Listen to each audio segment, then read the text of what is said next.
So she told her mother that for me, I actually wait for when I can start fasting and fast for the whole month, because I feel a certain type of peace within myself. She said the first thing it does to me is that it helps me empathize with those who don't have food at all. So for these 12 weeks, 12 hours or 13 hours or 14 hours, whatever it may be, it helps me feel their pain, and it helps me be grateful to Allah for all the food that He has given me, the drink that He gives me, etc.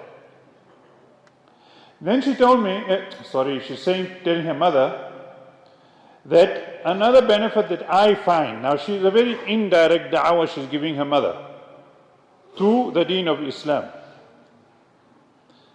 So she said, and what a lot of respect. So she tells her mother also that me personally, when I fast,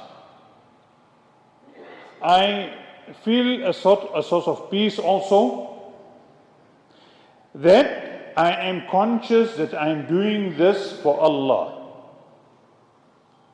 Allah who has created me. And I'm doing this for His pleasure.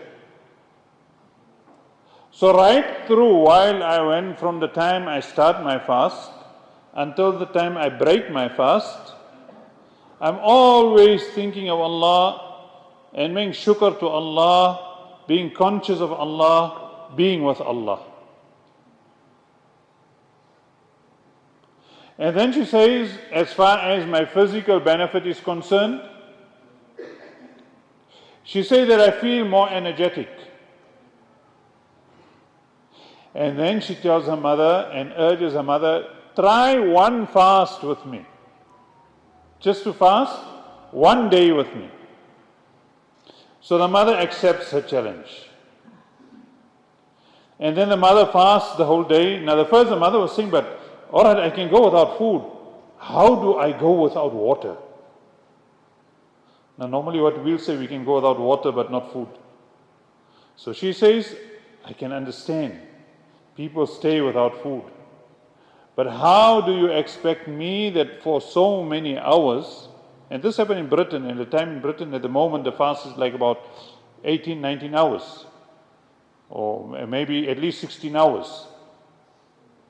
So how do you expect me for 16 hours, 17 hours, whatever it may be, that I'm going to stay without water? I don't mind not having food.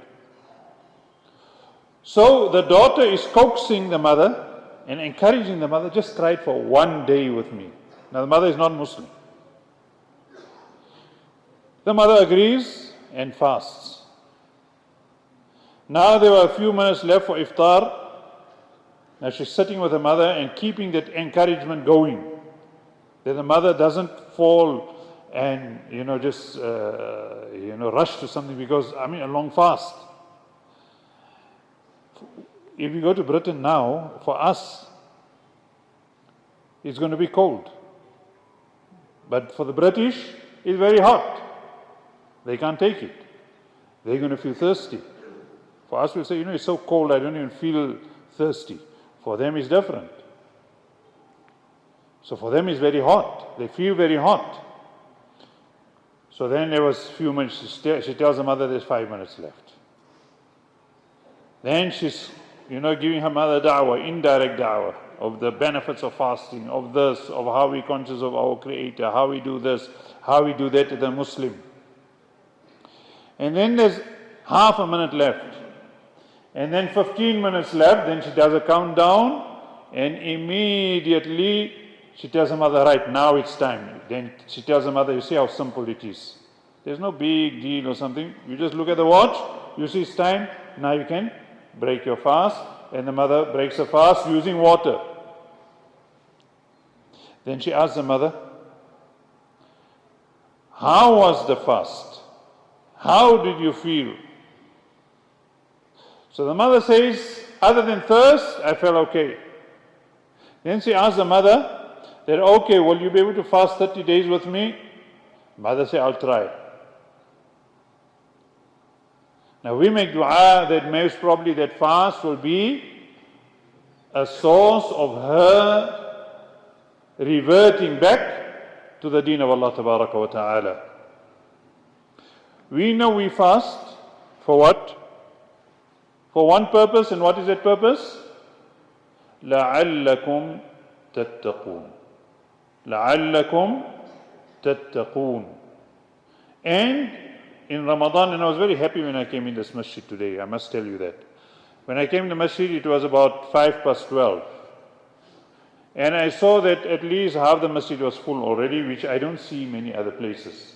Because other places what I see is that once you stand up to give the talk, the masjid is still empty, then 1, 2, 3, 4, 5 will trickle in like that, until what happens is that just before the khutbah you see the masjid is full now. But alhamdulillah, in this masjid what I noticed is how the masjid was full already at 12 o'clock, that's about 20 minutes before adhan.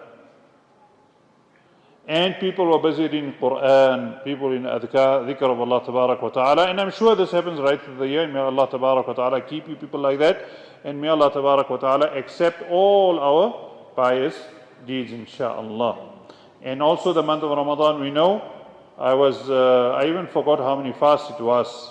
Because I'm telling my wife, I'm arguing with her, I say, no, it's only 6. Then she says, start counting. Then we saw it was 7 finished yesterday already. I couldn't believe 7 is finished already. Today is the 8th fast. Whereas we still didn't start feeling hungry. So, and we know how quickly this month is going to finish. So, insha'Allah, we ask Allah Tabarak wa Ta'ala to give us the tawfiq that we are doing, alhamdulillah. Whatever we're doing, Allah must accept. And we can do more, so Allah must give us the tawfiq to do even more, insha'Allah. Wa akhir da'wan, alhamdulillahi rabbil alameen.